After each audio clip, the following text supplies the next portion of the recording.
करूं उससे पहले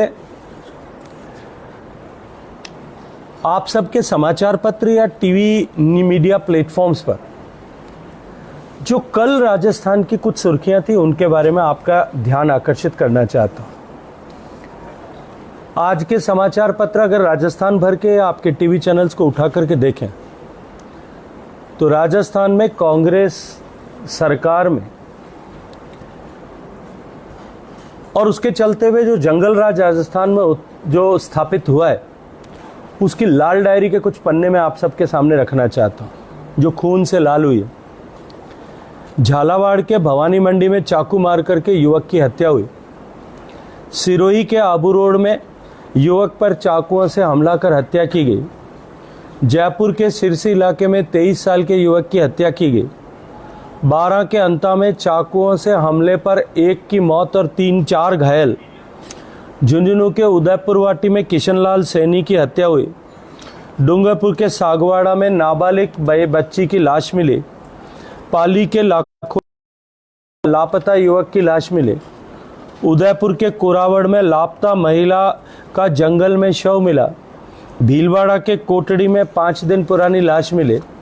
भरतपुर के तिलक नगर में महिला की लाश मिली। रेप के बाद हत्या करने का अंदेशा। चूरू के सुजान का हमला, अस्पताल में भर्ती कराने के बाद हुई मृत्यु। सिरोही के स्वरूपगंज में युवकों पर चाकुओं से गंभीर हमला।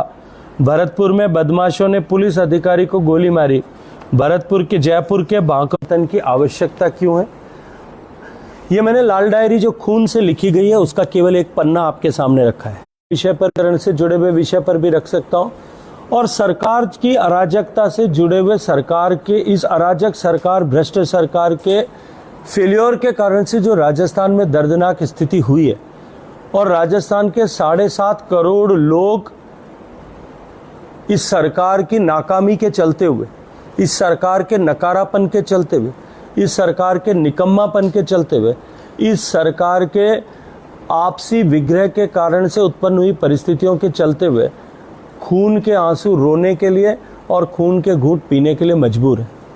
इसी के चलते इस महाभ्रष्ट, दलित विरोधी, महिला विरोधी, किसान विरोधी, युवा विरोधी, हिंदू विरोधी निकम्मी सरकार को उखाड़ फेंकने के संकल्प को लेकर भारतीय जनता पार्टी 2 दिसंबर से यानी कल से सवाई माधोपुर में त्रिनेत्र गणेश जी के मंदिर में माननीय जगत प्रकाश जी नड्डा, जो भारतीय जनता पार्टी के माननीय राष्ट्रीय अध्यक्ष हैं, उनके नेतृत्व में, उनकी उपस्थिति में एक यात्रा प्रारंभ करने जा रही है। इस परिवर्तन यात्रा जो राजस्थान के 4 कोनों से 4 अलग अलग स्थानों से प्रारंभ होगी, उसमें पहली यात्रा जैसे मैंने कहा सवाई माधोपुर में त्रिनेत्र गणेश जी के मंदिर से प्रारंभ होगी। दूसरी यात्रा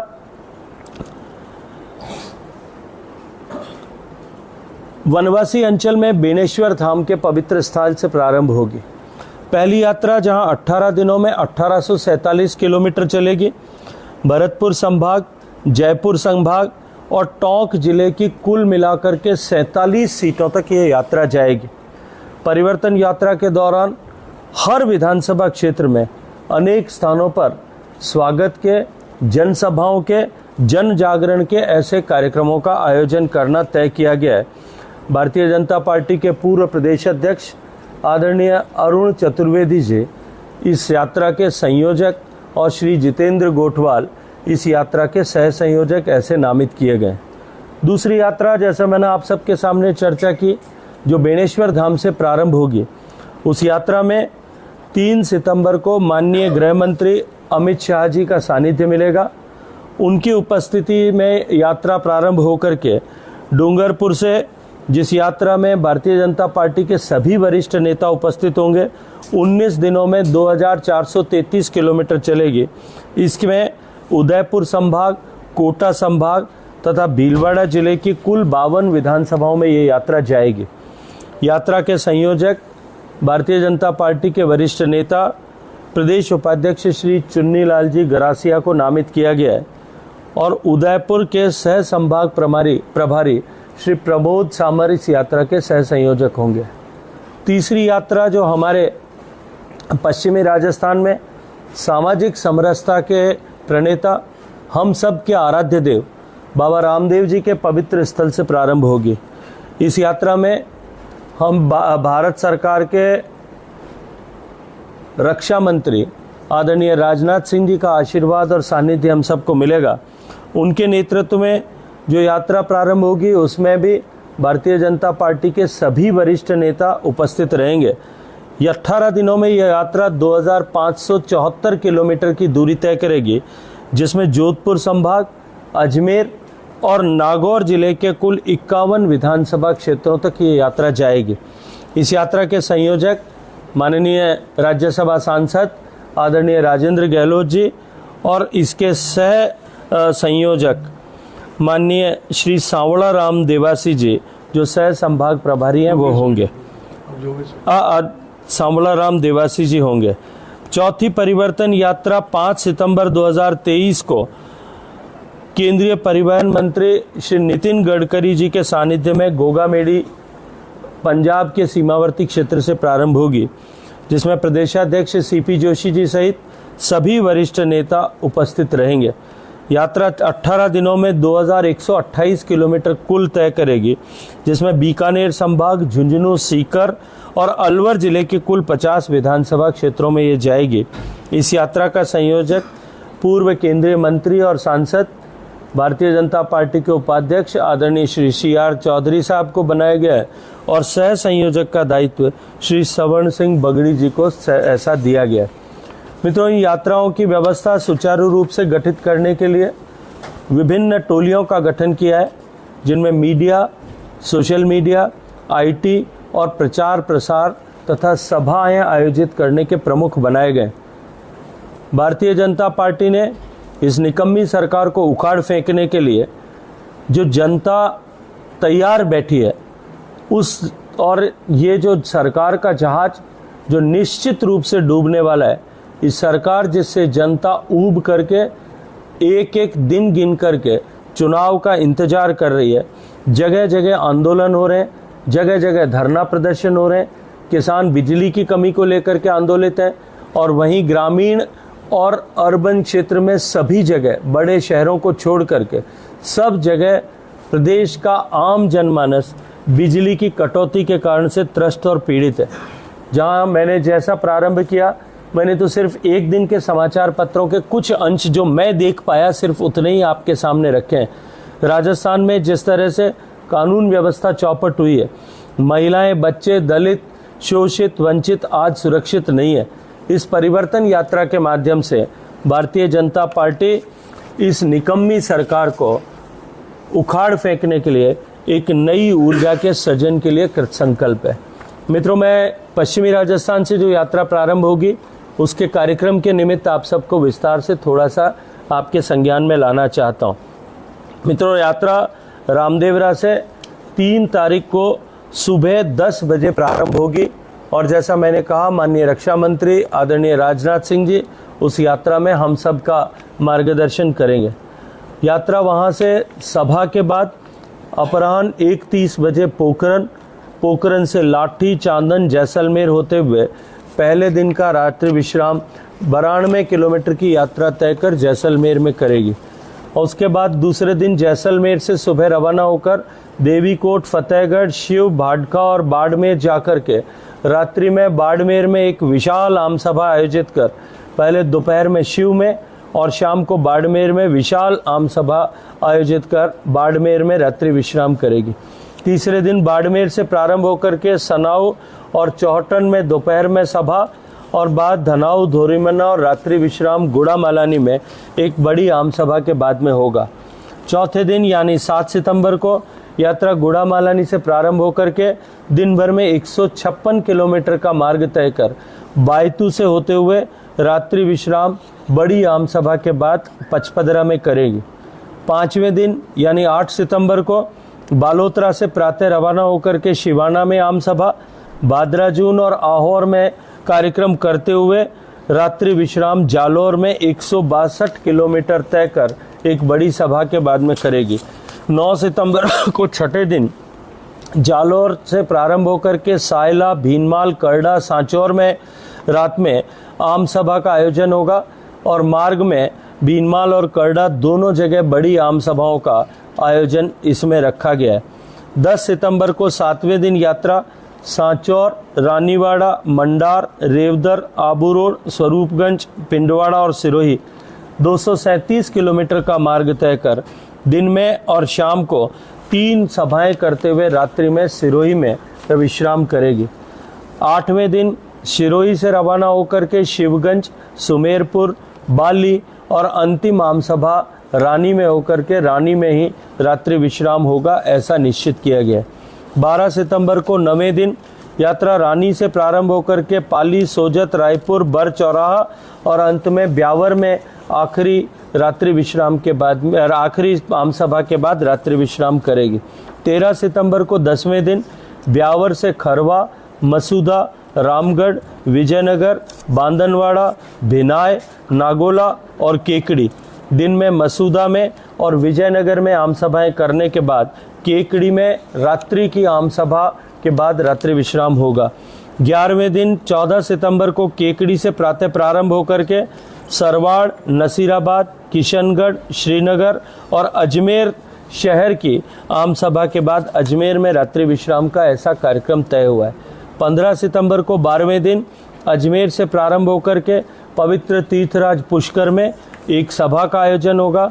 थावला में और रिया में एक सभा का आयोजन होगा। बैरुंदा, हरसोर और भकरी होते हुए पर्वतसर में आम सभा के बाद रात्रि विश्राम होगा। 13वें दिन 16 सितंबर को पर्वतसर से मकराना, कुचामन सिटी, मौलासर और डीडवाना में रात्रि में विशाल आम सभा के बाद रात्रि विश्राम होगा। 14वें दिन 17 सितंबर को डीडवाना से लाडनू, लाडनू से रताऊ, जायल, रोड और नागौर की विधानसभा नागौर में आम सभा के साथ में रात्रि विश्राम होगा। 15वें दिन नागौर से प्रातः प्रारंभ कर खरनाल, खीमसर और रात्रि का विश्राम ओसिया में आम सभा के बाद होगा। 16वें दिन ओसिया से प्रारंभ होकर के लोहावट में आम सभा, फलोदी में आम सभा और शाम को पवित्र कोलू पाबूजी के स्थान पर दर्शन और स्वागत के बाद बालेसर में आकर के एक बड़ी आम सभा के बाद रात्रि विश्राम का कार्यक्रम होगा। 20 सितंबर को 17वें दिन बालेसर से चौखा बाईपास, डांगियावास, कापरडा मुख्य सड़क के पास होते हुए बिलाड़ा में आकर के रात्रि विश्राम होगा और अंतिम 18वें दिन यानी 21 सितंबर को बिलाड़ा से प्रारंभ होकर के पीपाड़ सिटी, जो भीलवाड़ा, भोपालगढ़ और जोधपुर में शाम को जो है विशाल आम सभा जोधपुर शहर की करने के बाद में ये यात्रा यहाँ जोधपुर में समाप्त होगी।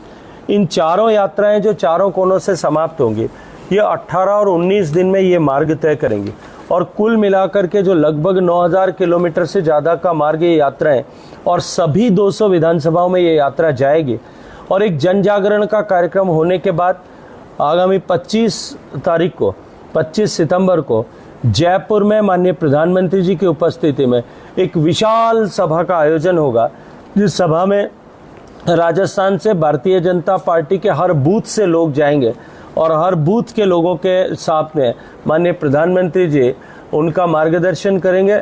और ये जो पूर्णयात्रा इस यात्रा की उस दिन होगी, मैं विश्वास के साथ में कह सकता हूँ कि उससे इस पूरी यात्रा से जो मंथन हम पूरे चारों दिशाओं से प्रारंभ करके 200 विधानसभाओं में करेंगे, उस मंथन से जो ऊर्जा और ऊष्मा सृजित होगी, वो ऊर्जा और ऊष्मा इस वर्तमान के कुराज को उखाड़ फेंकने के लिए और प्रचंड बहुमत के साथ भारतीय जनता पार्टी की सरकार बनाने और राजस्थान में एक नया इतिहास लोकतांत्रिक राजस्थान में सृजित करने में एक प्रमुख भूमिका का निर्वहन करेगी। बहुत धन्यवाद। सर, नई चर्चा चल पड़ी है एक साथ चुनाव कराने की, तो कमेटी भी बनी है, इसके बारे में आप क्या कहना चाहेंगे? देखिए, माननीय प्रधानमंत्री जी ने पूर्व में भी इस विषय में विस्तार से अपना मंतव्य व्यक्त किया था और देश में जिस तरह से हर दूसरे तीसरे महीने कहीं न कहीं कोई न कोई किसी न किसी तरह का चुनाव हो रहा होता है, इसी परिस्थिति में न केवल समय जाया होता है, काम का समय कम होता है, अपितु साथ साथ में खर्च भी बेतहाशा बढ़ता है। इसलिए आदर्श स्थिति देश में ये हो सकती है, ऐसा उन्होंने कहा था। और सभी पॉलिटिकल पार्टीज और देश की जनता को, सभी विचारकों को, सभी पत्रकार मित्रों को इस बात का आह्वान किया था कि इस तरह के दिशा में हम आगे बढ़े, इसका वायुमंडल देश भर में बने। हम सबको इस दिशा में अपना योगदान करना चाहिए। भारतीय जनता पार्टी पहले भी पिछले, यदि आप 3 लोकसभा चुनावों के मैनिफेस्टोज उठा करके देखें, उसमें सब में इस विषय में हमने संकेत किया है। हालांकि मैं ये नहीं कहूँगा कि इस चर्चा की दिशा में आज ही कुछ निर्णय होने वाला है, और जिम्मेदारी से कहूँगा कि ऐसा जो कोई निर्णय होने वाला है ऐसा मैं नहीं कहते हुए, लेकिन फिर भी ये आदर्श स्थिति है, इस आदर्श की ओर हम सब बढ़े। आज 75 साल बीत जाने के बाद में हमारा लोकतंत्र इतना परिपक्व हो गया है कि हमको इस परिपक्वता की दिशा में आगे बढ़ते हुए हमें अब इसका स्थायी समाधान निकले और बार बार होने वाले चुनाव से मुक्ति मिले। इस दिशा में देश में वायुमंडल का सृजन करने की जिम्मेदारी आपकी और हम सब की है। साहब, जल जीवन मिशन को लेकर के आज ईडी की कार्रवाई हो रही है अलग-अलग जगह। किरोड़ी जी का भी आरोप रहा है इस मामले में, क्या कहें? देखिए, राजस्थान में इस सरकार ने जिस तरह से भ्रष्टाचार की नित्य नई नूतन पटकथाएं लिखी है, कोई भी ऐसा महकमा जिसमें काम हो रहा हो और भ्रष्टाचार न हुआ हो और भ्रष्टाचार के नए बेंचमार्क्स न बने हो, ऐसा आप नहीं देख सकते। माइनिंग में घोटाला हुआ है और घोटाले पे घोटाला हुआ है। उसके बाद कनेक्ट घोटाले हुए एक महकमे में। अन्नपूर्णा फूड पैकेट, आप सब ने अभी देखा किस तरह की परिस्थिति है। मैं एक सामान्य प्रश्न आप सबसे पूछना चाहता हूं। प्रदेश की जनता को शुद्ध और गुणवत्तापूर्ण भोजन बिना मिलावटी मिले, बिना मिलावट के, इसकी जिम्मेदारी किसकी है? निश्चित रूप से सरकार की। अगर एक छोटा सा व्यापारी किसी दुकान में बैठ करके कोई सामान बेचे, जाने अनजाने में उसकी दुकान पर बेचे जाने वाले सामान का सैंपल अगर फेल हो जाए, दुकानदार को उठा करके जेल में बंद कर दिया जाता। अब सरकार मुख्यमंत्री का फोटो लगा करके और राशन बांटती है, और वो पैकेट 24,000 घरों तक जैसलमेर में पहुंचता है और लगभग इससे ज्यादा घरों तक बाड़मेर में पहुंचता है। उसी सप्लायर के एक सैंपल को खोल करके सरकार की ही लेबोरेटरी में जब कोई व्यक्ति जाकर के, इंडिविजुअल व्यक्ति जाकर के टेस्ट कराता है, धनिया क्वालिटी में फेल, मिर्ची क्वालिटी में फेल, हल्दी क्वालिटी में फेल, नमक सब स्टैंडर्ड क्वालिटी में फेल, 4 ही चीजों की जांच हुई, चारों जब फेल हो जाती है, किसकी जिम्मेदारी? ये निश्चित रूप से। और उस पर सरकार की तरफ से कार्रवाई क्या हुई? आप सबने देखा होगा, प्रेस नोट आया था, कलेक्टर ने तुरंत सप्लाई रोक दी। और ये प्रेस नोट इशू हुआ सरकार की तरफ से कि ठेकेदार को भविष्य में गुणवत्ता का ध्यान रखने के लिए वार्निंग दी गई। मैं आपसे पूछना चाहता हूं, 50,000 परिवारों के जीवन के साथ खिलवाड़ करने वाली इस घटना के बाद क्या क्रिमिनल सेक्शन में केस दर्ज नहीं होना चाहिए? क्रिमिनल प्रोसीजर उसके अगेंस्ट नहीं इनिशिएट होना चाहिए था? कौन जिम्मेदार है?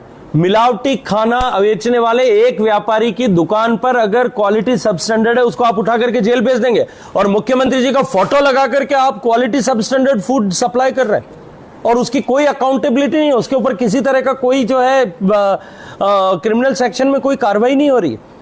ठीक इसी तरह से घोटाला जो है वो अभी आज जल जीवन मिशन में, जिसकी चर्चा अनेक दिनों से हो रही थी, हमने पत्र लिखे, बार बार पत्र लिखे, मेरे यहां से जो है मिशन डायरेक्टर ने पत्र लिखा, सेक्रेटरी ने पत्र लिखा, हमने राज्य सरकार को, मैंने मेरे स्तर पर सूचित किया कि आप एक बार इस तरह की जो शिकायतें आ रही है इस पर संज्ञान लें।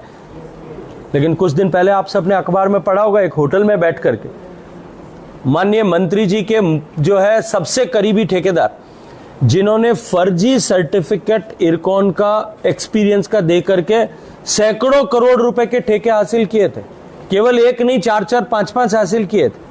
और उन फर्जी सर्टिफिकेट्स पे हासिल किए हुए ठेकों में जिस तरह से होटल में बैठ करके वहां बिल बनाए जा रहे थे, आप सबके संज्ञान में आया होगा।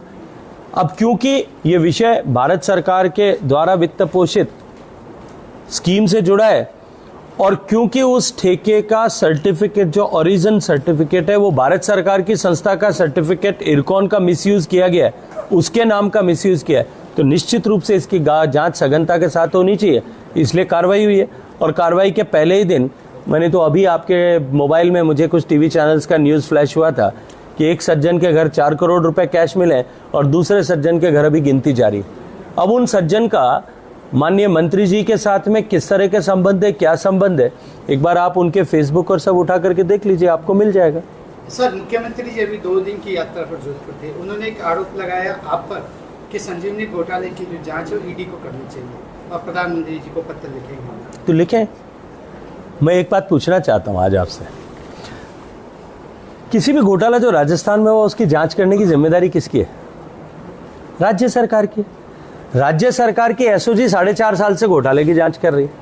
उनका वकील कोर्ट में खड़े होकर के कहता है कि न तो किसी एफआईआर में मेरा नाम है, न किसी चार्जशीट में मेरा नाम है, और वकील पर आरोप लगाते हुए का वीडियो भी आप सबने देख लिया होगा। मुझे समझ में नहीं आता कि वो इसमें चाहते क्या है। जहां उनको जांच करनी चाहिए वहां जांच करने से पीछे हटते हैं। राजस्थान में आप लोगों के संज्ञान के लिए बता दो, 14 क्रेडिट कोऑपरेटिव सोसाइटी आदर्श से लेकर के ऐसी 14 नवजीवन तक 14 क्रेडिट कोऑपरेटिव सोसाइटीज फेल हुई। मैं आप पत्रकार मित्रों को चुनौती के साथ में एक बात कहता हूं कि आप में से कोई भी मुझे उन 14 का नाम बता दे। संजीवनी का नाम तो पूरा राजस्थान जानता है क्योंकि उसके साथ मुझे जोड़ने के प्रयास में, लेकिन उन 14 के कोई नाम तो बताए। उनके निवेशकों की चिंता कौन कर रहा है? भारत सरकार का संसद से पारित हुआ कानून है कि multi state credit cooperative society की जांच करने का अधिकार जो है वो सीबीआई को है, क्योंकि एक से ज्यादा राज्यों में निवेश भी है, एक से ज्यादा राज्यों में डिपॉजिटर के राज्यों के डिपॉजिटर्स का पैसा लगा है, एक से ज्यादा राज्यों के जो है बोरोवर्स ने को पैसा दिया गया है, और कंपनी ने एक से ज्यादा कोऑपरेटिव सोसाइटी ने एक से ज्यादा राज्यों में संपत्तियां खड़ी की। ऐसी परिस्थिति में उसकी जांच केवल और केवल सीबीआई ही कर सकती है, यह कानून कहता है। और कानून जो बड्स एक्ट का सेक्शन 30 ये कहता है कि हैविंग रजिस्टर्ड एनी एफआईआर और इंफॉर्मेशन अदरवाइज कॉम्पिटेंट अथॉरिटी जो है उसको तुरंत इसको भारत सरकार को भेजना चाहिए। यहां बेचारे इन्वेस्टर्स पिछले 1.5 साल से कोर्ट में 2 साल से लड़ाई कर रहे हैं कि साहब आप इसको जिस सेक्शन में दर्ज किए हैं केस उसके अनुरूप इसकी जांच तो करवाइए, उसको भेजिए। मैं पूछना चाहता हूं कि आप करोड़ों रुपए वकीलों को देकर, जिम्मेदारी से कह रहा हूं और आप सब पत्रकार मित्रों से आग्रह भी करता हूं कि पता करिए कि कितने करोड़ रुपए राजस्थान सरकार ने यह रोकने के लिए कि जिस कानून के तहत आपने केस रजिस्टर किया है उस कानून के तहत जो है नामित संस्था उसकी जांच न करे, उसको रोकने के लिए आपने कोर्ट में खर्च किया। आप करोड़ों रुपए खर्च करके और इस इन्वेस्टिगेशन को डीरेल करने का काम कर रहे हैं। मैं जिम्मेदारी से चार्ज लगा रहा हूं माननीय मुख्यमंत्री जी पर, इन अपराधकर्ताओं को बचाने का षड्यंत्र, कभी खुलासा इसका भी करूंगा कि क्यों कर रहे हैं, इन अपराधकर्ताओं का जिन्होंने 2 लाखों इन्वेस्टर्स का ऐसा पैसा हड़पा है, चाहे वो आदर्श हो और चाहे अन्य कोई संस्था हो, उनके लाखों इन्वेस्टर्स का पैसा हड़पा हुआ पैसा उनको न मिले, ऐसे अपराधियों को बचाने को सजा न हो, उनको बचाने का षड्यंत्र जो है गहलोत साहब और उनकी सरकार कर रही है। आप भी चाहते हैं संजीवनी के पीड़ित लोगों का पैसा निश्चित रूप से मिले, उसकी सरकार ने व्यवस्था की है। आज सहारा में किस तरह का पोर्टल बनाया गया, क्योंकि बड्स एक्ट में उसकी जांच हो रही है, और पोर्टल बना करके ये कानून संसद ने इसलिए पारित किया कि निवेशकों को अगर क्रिमिनल सेक्शंस में केसेस चलेंगे, सुप्रीम कोर्ट तक केस जाएंगे, 20, 30, 40 साल तक डिस्पोजल नहीं होगा, निवेशक बेचारे इंतजार करते करते उनका मूलधन समाप्त हो जाएगा। कानून में यह व्यवस्था की गई कि कॉम्पिटेंट अथॉरिटी जो क्वासी जुडिशियल अथॉरिटी है वो तुरंत प्रॉपर्टीज को अटैच करके बेचे, उसको कोई कोर्ट उसमें स्टे नहीं कर सकती, बेच करके निवेशकों का मूलधन जो है वो प्राथमिकता के साथ में लौटाए। अब प्राथमिकता के साथ लौटाने की जो प्रक्रिया है उसमें अवरोध कौन पैदा कर रहा है? मैं पूछना चाहता हूं कौन कर रहा है? बेचारे न्यायालय में गए, न्यायालय में भी उसके ऊपर जो है आप करोड़ों रुपए खर्च करके उनको जांच नहीं करने देना चाहते, उसको आगे नहीं बढ़ने देना चाहते। सर एक तो जो है गुजरात और मध्य प्रदेश में संजीवनी पे जो मुकदमे दर्ज हुए, उसके बाद सीबीआई ने हाईकोर्ट में ये मांग की है कि ये केस हमको सौंप दिया जाए।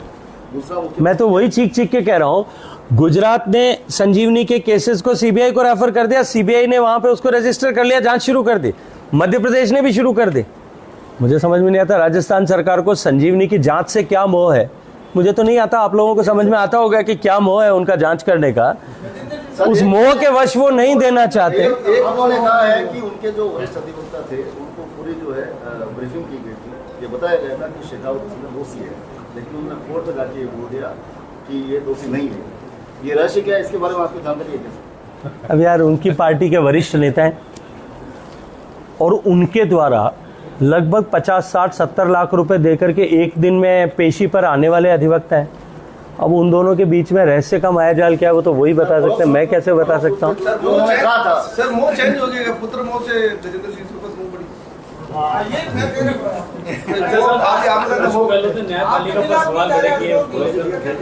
देखिए दुर्भाग्यपूर्ण है कि इतने वरिष्ठ नेता ने इतनी गैर जिम्मेदाराना टिप्पणी की है। मेरी जितनी कुल उम्र है उससे शायद 2-4 साल कम ही अशोक गहलोत साहब की राजनीतिक वय होगी। जो व्यक्ति 3 बार मुख्यमंत्री रहा, 3 बार भारत सरकार में मंत्री की जिसने शपथ ली और निरंतर पद पे बने रहने वाला व्यक्ति, राजस्थान के जैसी न्यायपालिका जिसके ऊपर राजस्थान के 7.5 करोड़ लोगों का विश्वास है और देश के लोकतांत्रिक व्यवस्था में जिस न्यायपालिका पर भरोसा करके देश के लोग लोकतंत्र के इस युग में अपने आप को सुरक्षित महसूस करते हैं, उस न्यायपालिका पर ऐसी गैर जिम्मेदाराना टिप्पणी करना नितांत निंदनीय है। जो और इस तरह का भ्रम पैदा करने वाली है, न्यायपालिका का अपमान करने वाली है, बार और बेंच दोनों को नीचा दिखाने वाली है। और उसके बाद में कल उन्होंने थोड़ा यू टर्न किया कि ये मेरी निजी राय नहीं है। तो मैं ये तो पूछना चाहता हूं आपके माध्यम से कि आपको राय किसने दी है? आप किसकी राय व्यक्त कर रहे हैं? खुलासा करिए कि आप किसकी राय दे रहे हैं। खुद की राय नहीं है तो किसकी राय? वैभव जी ने दी होगी राय, या पड़ोस में बैठे हुए किसी और ने राय दी होगी, या सरकार की राय होगी, तो उन्हीं की सरकार है। किसकी राय वो व्यक्त करना चाहते हैं? आप सब पत्रकार मित्रों की तो राय वो नहीं हो सकती और आप लोगों की राय पर वो काम भी नहीं करते।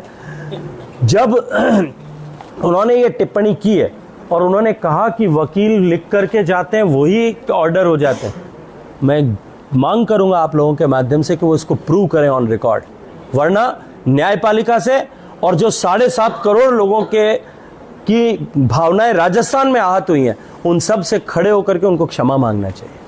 सर संगठन की बात करें तो वसुंधरा जी ने भी एक यात्रा शुरू की है, पवित्र यात्रा से पहले, इसको किस दृष्टि से? यार कोई एक व्यक्ति, हम राजनीतिक क्षेत्र में काम करते हैं, हम भगवान की दर्शन करने के लिए कहीं जाएं एक दिन के लिए, या अपनी पत्नी के साथ में कहीं शिव मंदिर में जाकर के सावन में अभिषेक करें, उसमें भी राजनीतिक प्रश्न खड़ा होता है क्या? आप दोनों आमने-सामने सर कहीं एयरपोर्ट पे तो मुलाकात भी हुई है, तो मैं पूछ लूंगा कि आपको राय किसने दी थी। नहीं, मैं जरूर पूछूंगा कि आपको राय किसने दी थी। सर ये जो पश्चिम राजस्थान की जो यात्रा चलेगी तो विधानसभा में चलेगी, तो जो विधानसभा और आम सभाएं होगी तो वरिष्ठ नेता हर सभा में अलग अलग पहुंचेंगे, किस तरह देखिए क्या साथ चलेंगे यात्रा? देखिए यात्रा के संयोजक सह संयोजक तय किए गए।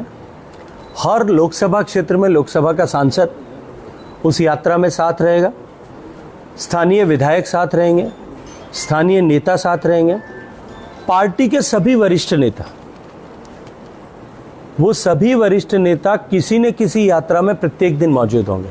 जिस दिन यात्रा के शुभारंभ होंगे हम सभी लोग, माननीय वसुंधरा जी, माननीय प्रदेश अध्यक्ष जी, माननीय नेता प्रतिपक्ष जी और इसके अतिरिक्त भी सभी लोग सब यात्राओं के शुभारंभ में सब जगह पर उपस्थित होंगे। लेकिन उसके साथ साथ में जहां जिसको जैसी जिम्मेदारी है, सब यात्राओं में सब लोगों की सहभागिता होगी, सब वरिष्ठ नेताओं की सहभागिता होगी। पार्टी ने इसकी इसी तरह से रचना की और जहां जिसका प्रभाव क्षेत्र है प्राथमिकता से वो वहां रहे, ऐसी रचना भी पार्टी ने अपने स्तर पर की है। राजस्थान की सबसे बड़ा इंतजार अभी जो है ना सर, टिकटों को लेकर तो ये पहले बीजेपी कब करने वाली कई जगह हो चुका है। थोड़े दिन और इंतजार करो और इंतजार का फल मीठा होता है, हमारे लिए भी मीठा होता है, हम राजनीतिक क्षेत्र में काम करने वाले कार्यकर्ताओं के लिए और आपके लिए भी। जब तक इंतजार बना हुआ है तब तक आपके पास में समाचार है, उसके बाद इंतजार के बाद समाचार नई दिशा में जाएंगे।